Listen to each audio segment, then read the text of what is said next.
banyak sekali khususnya di Indonesia, mereka terjun langsung ke dalam dunia politik sampai masuk partai politik gitu.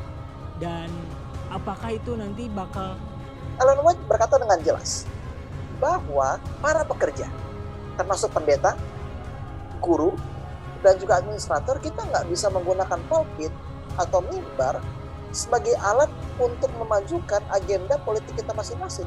wadah untuk memberikan tanggapan kepada gereja perihal tentang entah itu di majelis dan di konferensi jemaat, tetapi tetap tidak digubris.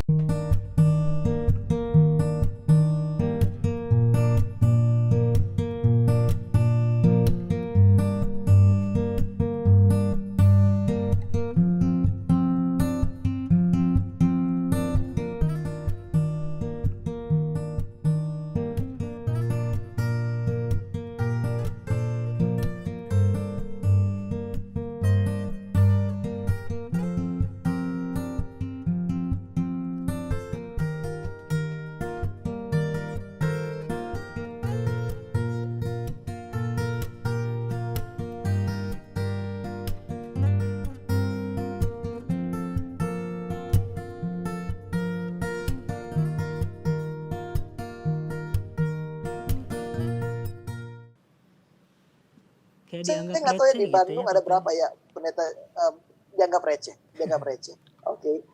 Jadi mereka itu hanya dilibatkan kalau ada yang mau diangkat-angkat, dibantu-bantu buat program, seksi repot. Tapi begitu masuk ke hal-hal yang besarnya itu sedikit mundur. Hmm. Begitu masuk ke hal-hal yang mengandung spotlight, enggak. Iya. Oke, enggak. Kecuali dia kaya. Iya. Oh ya, ini mungkin pertanyaan sampingan, mungkin ini keponya saya ini mungkin ya Pak Pendeta. Ya. Kenapa entah itu mungkin ada dari saya pribadi belum membaca secara penuh ya mungkin di peraturan jemaat. Kenapa di gereja mungkin rata-rata sepertinya di setiap gereja yang namanya angka untuk anak muda itu diberikan kesempatan itu pasti hanya sedikit. Misalkan contoh, anak muda hanya diberikan dua kursi ibaratnya ya, kalau kita dibilang kursi itu. Cuma diberikan 2 kursi di dalam kegiatan majelis atau di kegiatan misalkan contoh di panitia pemilih atau panitia istimewa. Apakah emang aturannya pemuda itu hanya diberikan sedikit ataukah emang seperti apa gitu mungkin Pak Pendeta kira-kira? Pak Pendeta belum cek pasti ya apakah kuota seperti itu ada. Dan menurut Pak Pendeta, kalau Pak Pendeta nggak salah, nggak ada kuota seperti itu. Tapi ada beberapa departemen yang memang sebaiknya dipegang oleh orang muda seperti Pathfinder, Adventurer, dan juga pemuda Advent. Oke. Nah, tapi menurut Pak Pendeta tuh yang penting bukanlah kotanya kalau menurut Pak Pendeta. Oke. Tapi budayanya. Nah, mungkin Pak Pendeta perlu tekankan bahwa setiap gereja itu mempunyai budaya tertentu. Oke. Contohnya kalau di gereja saya sekarang itu kami cukup memberikan pertimbangan yang cukup besar untuk orang muda, baik di dalam panitia pemilih maupun juga di dalam majelis jemaat. Itu cukup tinggi kuotanya. Karena itulah budayanya. Tapi pertanyaannya adalah, bisa nggak anak-anak muda ini melepaskan diri dari budaya yang mengungkung gereja tersebut? Itu Pak Pendeta itu. Iya. Itu yang paling terpenting. Dan budaya seperti ini yang harus kita tembus, karena beberapa budaya baik ya. Oke. Tapi beberapa budaya itu buruk. Iya, betul. Begitu. Mungkin Pak Pendeta nggak bisa mention sih budaya-budaya apa aja, tapi coba pertimbangkan dulu secara pribadi. Budaya apa di gereja saya yang perlu untuk diubah? Dan dari situlah teman-teman orang-orang muda harus bisa membuat dobrakan-dobrakan yang mengubah gereja. Jadi seringkali kita punya mimpi itu yang besar. Saya mau mengubah gereja. Saya ingin membuat gereja ini lebih rohani lagi. Nah, bukan itu pertanyaannya. Pertanyaannya adalah budaya seperti apa yang mau kita ubah. Begitu. Apakah budaya perpolitikan? Apakah budaya manipulasi? Apakah budaya nepotisme? Hmm. Apakah budaya di mana kita lebih mementingkan orang-orang kaya daripada orang-orang miskin? Budaya-budaya seperti inilah yang harus kita pertanyakan. Begitu nih, Nixon. Oke. Emang agak sulit juga sih benar sih Pak Pendeta. Kalau misalkan kita memang harus melihat dulu di gereja kita masing-masing ya. Mungkin anak-anak muda yang sedang menonton mungkin apabila ada kerinduan silahkan ibaratkan bisalah mungkin kata bahasa Sundanya ngeriung lah ya. Mengobrol bersama dengan teman-temannya apakah ada yang bisa dirubah khususnya mungkin budaya yang ada di gereja kita masing-masing dengan artian kita bisa berkolaborasi antara orang-orang muda dengan orang-orang tua di gereja kita masing-masing khususnya untuk membangun ataupun meningkatkan lagi khususnya dalam hal pelayanan di gereja mau itu reach out ataupun di dalamnya juga seperti itu. Oke, terima kasih banyak Pak Pendeta untuk tanggapannya yang tadi dan Nixon, ya. sorry. Pak Pendeta mau kasih tambah satu ayat untuk orang-orang muda di Jemaat Boleh, silakan Pak Pendeta. 1 Timotius 4 ayat 12. Ya. Oke, ini ayat yang sering kita ucapkan ya. Jangan seorang pun menganggap engkau rendah karena engkau muda. Jadilah teladan bagi orang-orang percaya dalam perkataanmu, dalam tingkah lakumu, dalam kasihmu, dalam kesetiaanmu, dan dalam kesucian. Oke, jadi Ellen White. Paulus berkata kepada Timotius, jangan seorang pun menganggap engkau rendah. Kenapa Paulus berkata demikian? Karena ia tahu bahwa memang orang-orang muda itu sering dianggap rendah. Iya kan, benar nggak? Sering dianggap sebelah mata. Terutama kalau kita kan ada anggapan di beberapa budaya tertentu kalau belum nikah itu belum dewasa namanya. Pernah dengar nggak anggapan kayak gitu? Iya. Iya kan? Sering mendengar. Sering banget. Makanya orang-orang muda itu dianggap kalau belum punya anak, belum menikah itu mereka nggak mungkin lah jadi orang dewasa. Tapi bukan itu yang Paulus katakan. Paulus katakan adalah kita nggak boleh anggap diri kita rendah. Jadi semuanya itu dimulai dari cara kita melihat diri kita. Alasan kenapa banyak banget anak muda yang pindah-pindah gereja, yang nggak mau komit di dalam pelayanan, yang nggak mau terlibat di dalam majelis, kenapa? Karena kita menganggap diri kita rendah. Bisa get nggak apa yang Pak Pendeta bilang? Iya. Iya, jadi itu awalnya kita merasa bahwa kita tuh nggak mampu berdebat sama orang tua. Kita tuh nggak bisa meyakinkan orang tua atas siapa diri kita. Itu makanya Paulus katakan jadilah teladan bagi orang-orang percaya. Artinya apa? Bagi seluruh jemaat. Di dalam perkataan, di dalam tingkah laku, di dalam kasih, kesetiaan, dan juga di dalam kesucian.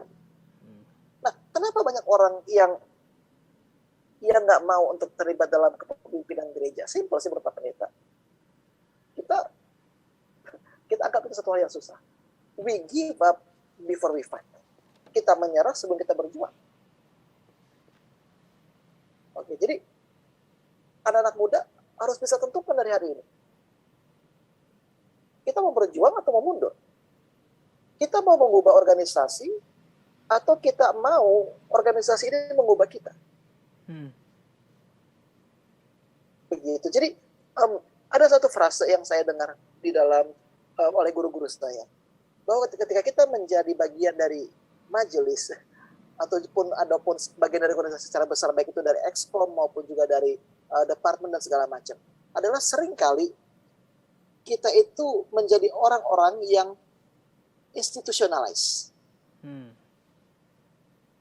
Jadi, cara kita berpikir, cara kita berkata-kata itu seringkali itu institutionalize. Artinya apa? Ya, kita nggak bisa berpikir out of the box lagi. Iya, betul. Ya kan, dan itu halangannya. Betul. Dan bagaimana ini bisa diubah? You need to change your habit. Mulai dari diri sendiri, dari cara kita melihat sesuatu, dari cara kita melihat diri kita. Begitu, sorry Pak Pendeta agak panjang. Gak apa-apa Pak Pendeta. Jujur saya tertarik Pak Pendeta tadi dengan apa yang dikatakan pemerintah mengambil, jangan pernah menganggap kita memang benar, tetapi dalam realitanya ya anak-anak muda seperti itu si Pak Pendeta, menganggap dirinya bahwa wah saya tidak mampu, saya kurang percaya gitu, dan alhasil mereka mungkin ngedumel sendiri gitu jatuhnya karena melihat sistem yang mungkin kok gini-gini terus. Dari saya, mungkin ada yang pernah berkata kepada saya, dari saya pernah kecil di gereja ini sampai saya gede pun gini-gini aja terus, setiap konferensi jemaat gini terus. Jadi nggak ada yang namanya titik terang bahwa konferensi jemaat itu tidak pernah ada damainya gitu. Jadi ada aja konflik-konflik atau mosi-mosi yang bisa dibilang mosi-mosi tidak percaya seperti itu. Dan itulah kenapa saya melontarkan pertanyaan-pertanyaan seperti ini, bahwa khususnya mungkin pandangan dari pendeta muda sendiri gitu Pak Pendeta. Karena anak-anak muda itu kebanyakan yang didapati ya yang seperti itu jatuhnya sudah malas, dan ya tadi kata Pak Pendeta Yohanes bilang bahwa kadang apatis, ya udahlah biarin aja gimana mereka gitu. Ya kita ngurusin diri kita sendiri aja. Kita lakuin, jalanin PA karena kita mau melayani untuk orang lain gitu. Jadi tidak ada andil di dalam suatu organisasi Advent mungkin khususnya seperti itu. Dan mungkin ada pertanyaan seperti ini Pak Pendeta. Apakah kan gini ya, politik itu berkaitan dengan jabatan Pak Pendeta ya. Pasti berkaitan dengan jabatan. Apakah seseorang yang memiliki jabatan di luar gereja itu harus mendapatkan kedudukan yang spesial di dalam gereja? Contoh misalkan saya mungkin sebagai kolonel mungkin ya, atau mungkin sebagai wakil direktur perusahaan apa gitu.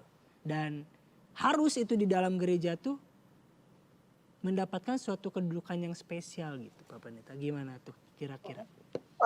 Kita harus melihat dasar Alkitabiahnya. Dan kita saksikan bahwa secara Alkitabiah, di dalam semua kitab Perjanjian Baru ada satu tema yang konsisten.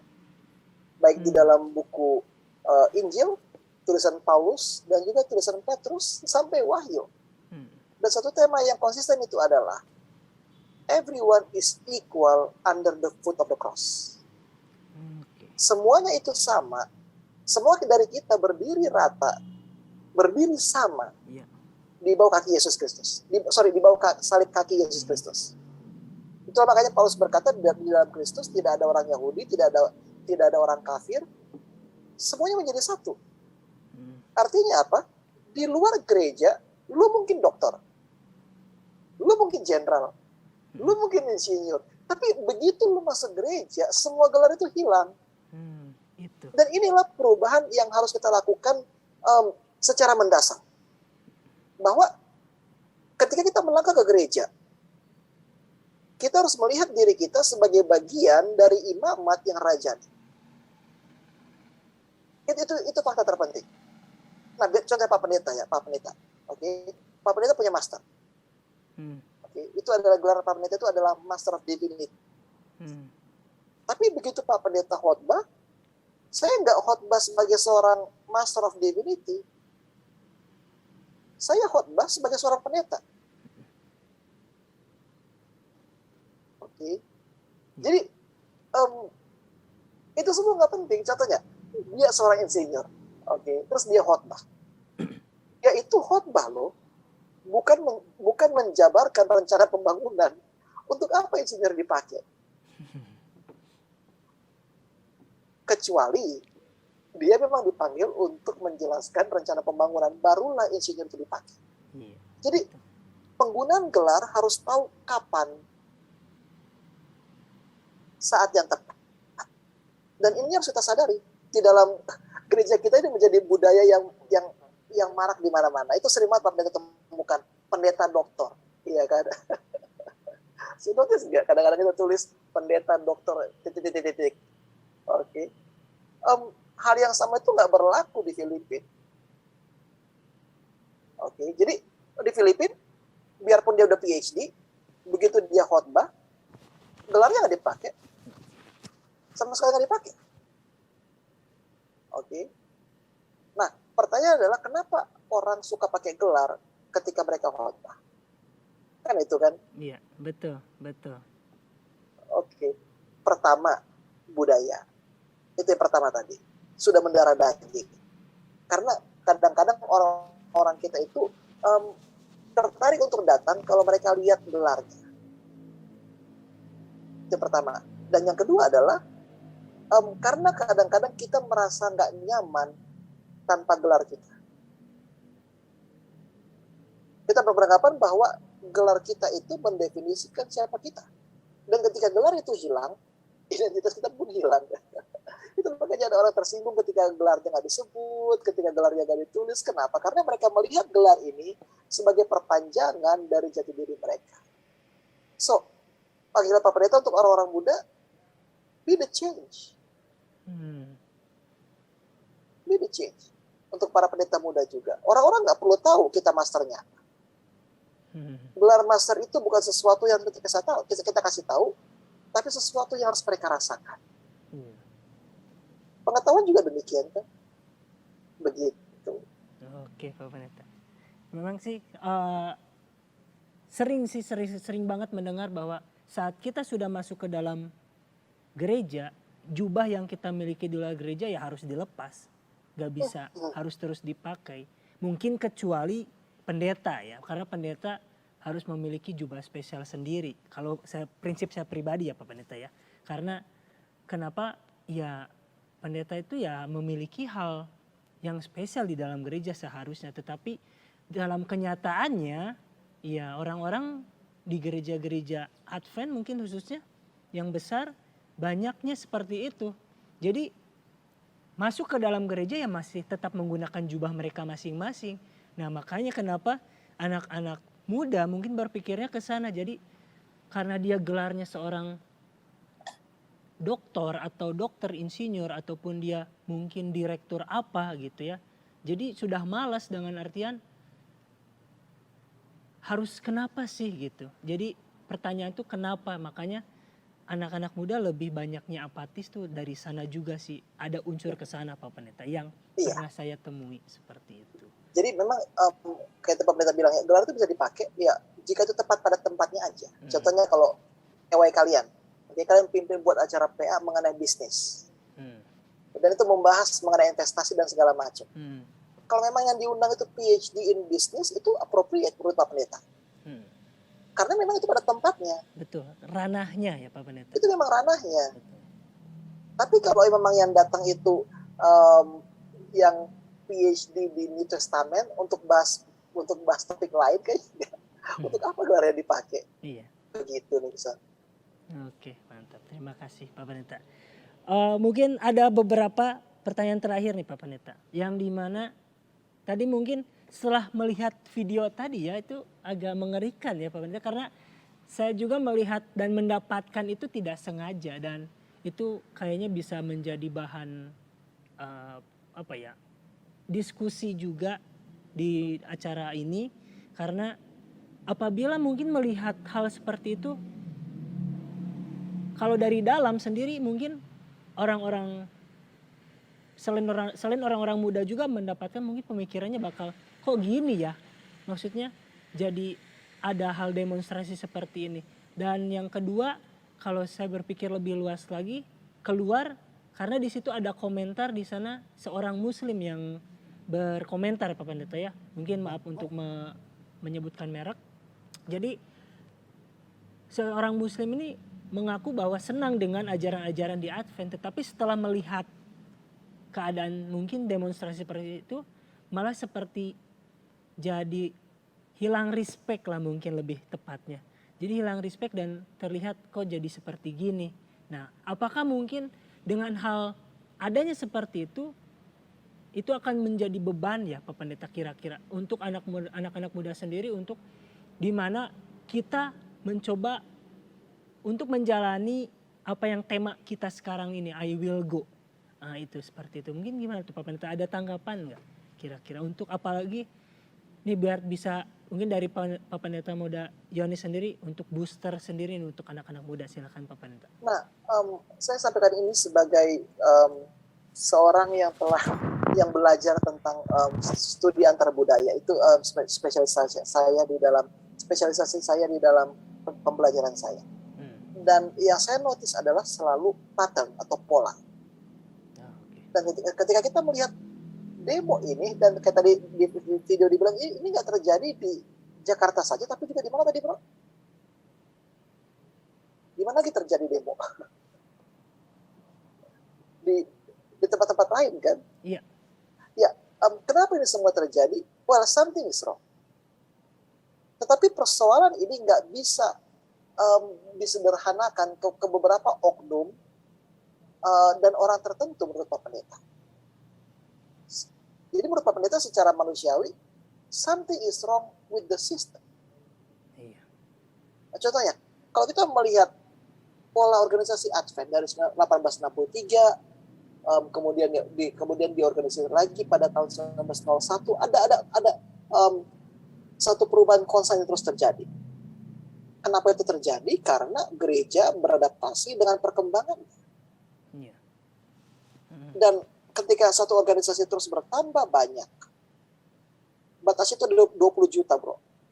Ketika satu organisasi mencapai angka 20 juta, hanya ada dua kemungkinan aja. It's either will go up, antara itu terus naik, atau stagnan. Itu aja sih kemungkinannya. Dan yang menjadi jaminan apakah itu akan menjadi terus naik atau stagnan, hanya satu. Menurut Pak Pendeta ya, restrukturisasi. Oke, kenapa? Karena terlalu banyak dari kita yang melihat gereja kita sebagai sistem hierarki, bukan pelayanan. Itu penyakit utama sih. Ketika kita melihat bahwa jabatan itu sesuatu yang harus diraih, sesuatu yang harus didapatkan, dan apa yang terjadi kemudian kita gunakan segala cara untuk mendapatkannya. Nah, jadi bukan orangnya yang harus diganti, tapi strukturnya itu yang harus diperbaharui lagi. Sistem itu sendiri yang berarti harus dicoba dirubah berarti Pak Pendeta ya lebih. Iya, kalau menurut Pak Pendeta sistem itu harus dirubah. Dan salah satu yang Ellen White paling tentang adalah di dalam sejarah gereja Advent adalah sesuatu yang disebut dengan kingly power. Atau kuasa ambisi raja-raja. Di mana seringkali beberapa orang yang berada di pusat ini menentukan nasib mereka yang berada di bawah mereka. That's not right. Dan apa yang terjadi kemudian, orang-orang berlomba untuk naik ke atas. Bukan melayani di bawah. Begitu. Jadi mindset itu diciptakan oleh struktur. Oke. Dan struktur itu mengakibatkan munculnya ambisi. So, untuk mengubah ini, kami dari Cendekiawan Mission atau misi gereja seringkali berbicara mengenai restrukturisasi. Tapi masalahnya belum ada ide yang benar-benar fresh tentang gimana struktur gereja akan ke depan. Karena kita kan punya dari GC, Uni, Conference, dan gereja lokal. Itu sangat-sangat hierarki banget gak sih? Memang officially kita adalah sistem yang representatif, tapi dalam konteks lokal ini seringkali dilihat sebagai tangga sosial atau tangga korporat yang harus dipanjat. Dan itu nggak bisa kita biarkan. Contohnya kayak di Korea ya. Di Korea, menurut kabar dari teman-teman Pak Pendeta di sana, gaji pendeta lokal itu jauh lebih tinggi daripada gaji administrator. Oke, itu menarik ya. Baru tahu itu Pak Pendeta, saya baru tahu. Iya, itu waktu itu saya dengar dari beberapa teman-teman saya. Sorry, nggak lebih tinggi, tapi sedikit lebih tinggi lah. Iya. So, ketika mereka ditempatkan jadi administrator, mereka nggak melihat itu sebagai satu privilege, melainkan satu pelayanan. Begitu. Jadi lebih apa ya? Bisa dibilang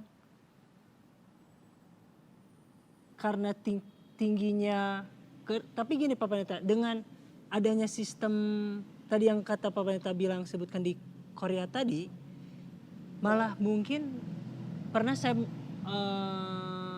dapatkan ya, ini data saya sendiri sih Pak Pendeta, dalam artian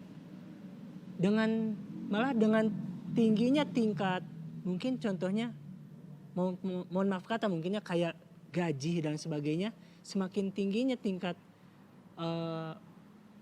penghasilan mereka dari pelayanan di suatu gereja, malah mereka tidak berpikirnya ke pelayanan lagi, malah jatuhnya Pak Pendeta.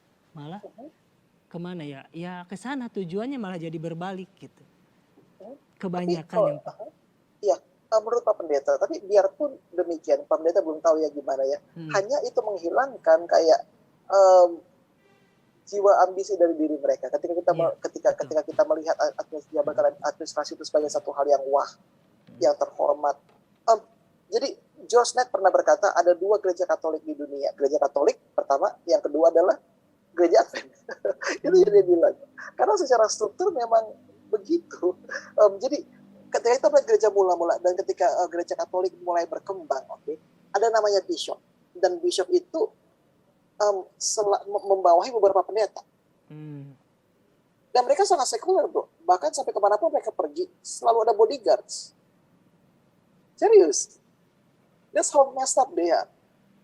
Nah, kalau gereja kita, mungkin ketua uni sama ketua conference nggak ada kali bodyguardnya ya. Iya. Tapi perhatikan deh. Kalau misalnya ada orang departemen turun dari divisi, dan kemudian dia bilang khotbah di satu tempat, itu pasti departemen yang sama itu ikut, yang dari uni, dan juga departemen yang sama juga dari daerah itu pasti datang.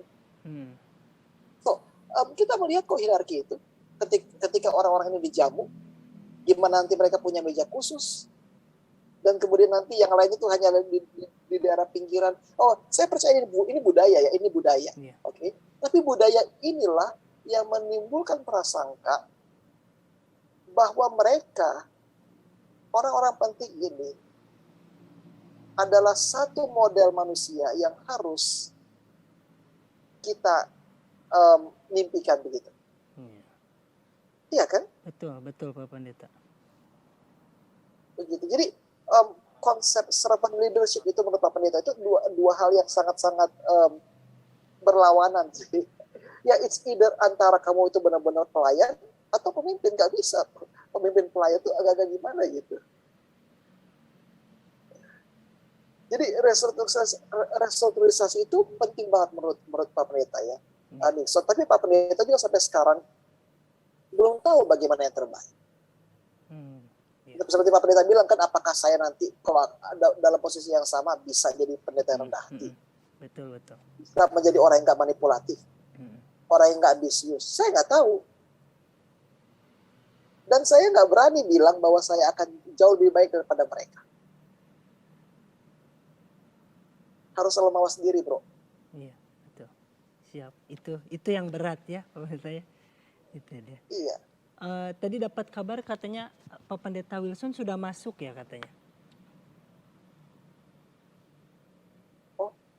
Dari tadi aku nggak lihat sih, bro. Hanya segini-segini aja tadi. Studio 3, studio 2. Ren, kumaha? Ayah Pendeta Wilson? Ayah. Oh ada. Ada. Oh nggak ada. Iya, nggak ada. Oke. Mohon maaf ada sedikit miskomunikasi dengan tim operator. Jadi intinya sebenarnya emang benar tadi yang sudah dikatakan oleh Pak Pendeta Yohanes sendiri, bahwa kembali lagi tergantung kepada kita.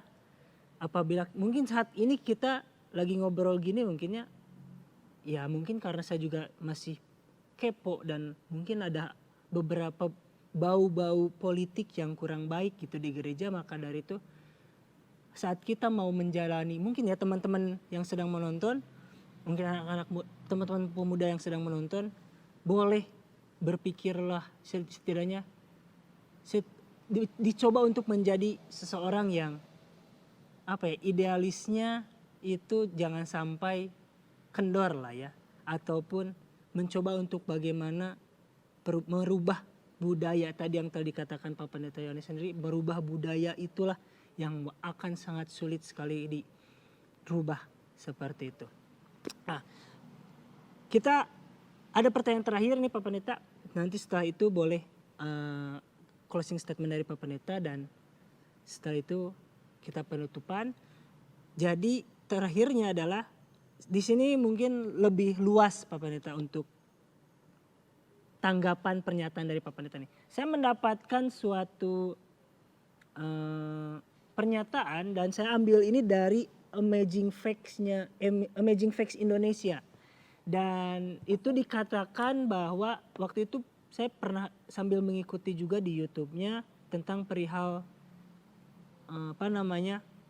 pembahasan dari Kitab Wahyu, yang dimana politik itu berkaitan dengan negara.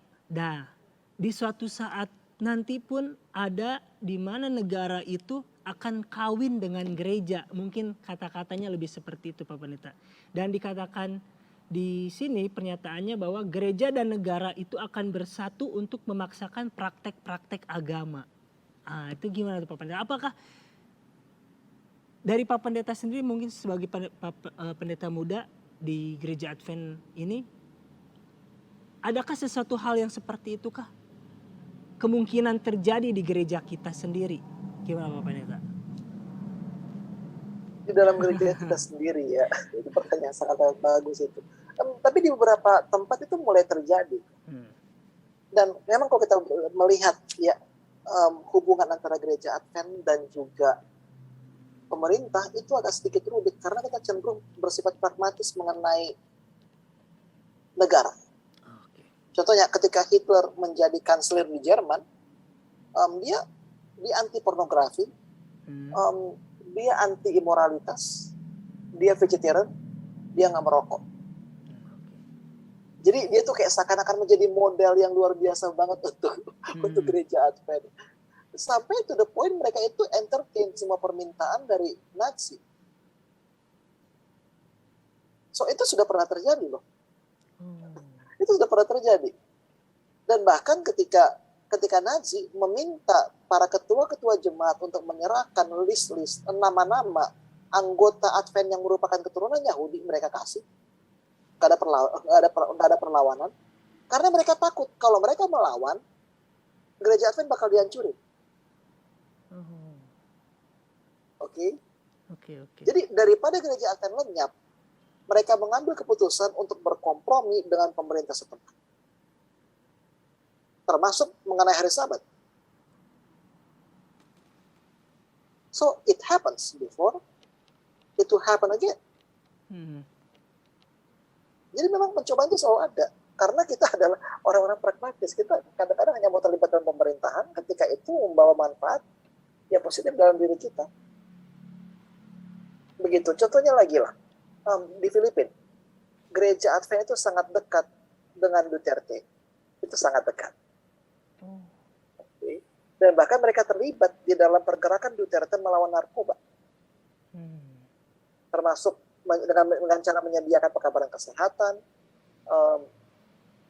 cara untuk berhenti memakai narkoba. Tapi pada saat bersamaan, gereja Advent tidak ada berbicara apa-apa mengenai judicial killing-nya yang dilakukan oleh pemerintahan, nggak ada, diam aja.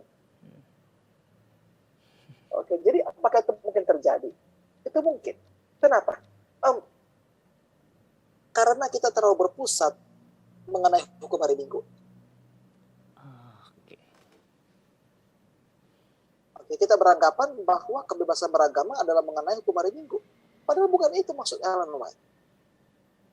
Alasan kenapa kita punya kebebasan beragama, Departemen Kebebasan Beragama di GC, di divisi, di Uni, dan juga di konferensi dan gereja lokal adalah supaya gereja Advent bisa terus memperjuangkan ada batasan yang sehat antara agama dan negara. Seringkali kita hanya bersuara ketika ada gereja Advent yang dibakar. Atau gereja Advent yang ditindas. Tapi justru ketika agama-agama lain ditindas, kita harus bersuara, bro. Iya. Seharusnya. Betul. Seharusnya. Kenapa? Kenapa? Karena seharusnya kita berpikir ya, mereka saja ditindas, kalau mereka saja ditindas, kapan giliran kita? That's Iya, betul. that's the thing. Iya, betul. Jadi kalau umat-umat lain ditindas, bagaimana dengan kita? Begitu. Berarti intinya saat mungkin ini mungkin dari saya pribadi Pak Pendeta, mungkin tadi Pak Pendeta mau mengkoreksi silakan.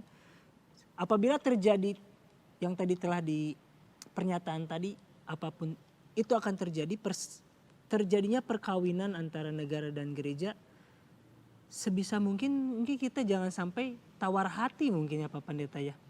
Apalagi ya kalau misalkan tadi telah diceritakan tadi sama Pak Pendeta bahwa udah pernah terjadi waktu dulu karena khawatirnya hilangnya gereja Advent, jadi ya tawar hati jatuhnya berarti gitu ya Pak Pendeta. Karena khawatirnya hilang gereja Advent, jadi menjadi pragmatis dan ya mengikuti aja gitu ya.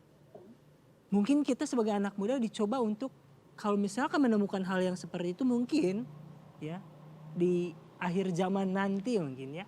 Ya mungkin menurut saya pribadi saya sedang berada di dalam akhir zaman sih Pak Pendeta sebenarnya. Karena sudah melihat ataupun merasakan sendiri hal-hal yang sudah terjadi gitu di dalam gereja. Terjadinya ada intrik-intrik sedikit tapi saya tidak bisa menyebutkan karena khawatir ada hal-hal yang kurang baik. Maka dari itu dicoba lagi kembali kita sebagai anak muda diusahakan janganlah menjadi apatis ataupun skeptis. Kita coba jangan pernah merendahkan diri sendiri dan up diri kita sebisa mungkin di hadapan khususnya mungkin orang-orang tua yang ada di gereja kita masing-masing. Mungkin itu yang bisa saya sampaikan. Silakan mungkin dari Pak Pendeta ada closing statement yang mungkin mau disampaikan kepada anak-anak muda khususnya mungkin yang banyak sekarang nih ya ada anak-anak muda yang sudah masuk terjun di dalam pemerintahan, mungkin di politik negara khususnya mungkin kalau Pak Pendeta Yones tahu ya seperti Billy Membrasa kan sekarang ada di pemerintahan, nah seperti itu. Mungkin silakan Pak Pendeta. Iya sih kalau Pak Pendeta pribadi ya, tadi seperti Pak Pendeta bilang untuk semua anak muda, kita harus berani untuk berdiri akan prinsip kita masing-masing. Ya. Jadi teladan di dalam segala hal. Ketika kita direndahkan, diremehkan, buktikan siapa kita. Jadi jangan apatis, jangan jadi pesimis, tapi coba tunjukin ini loh gue. Dan gue tahu bahwa Tuhan itu punya rencana di dalam kehidupan gue. Saya nggak mau diam aja.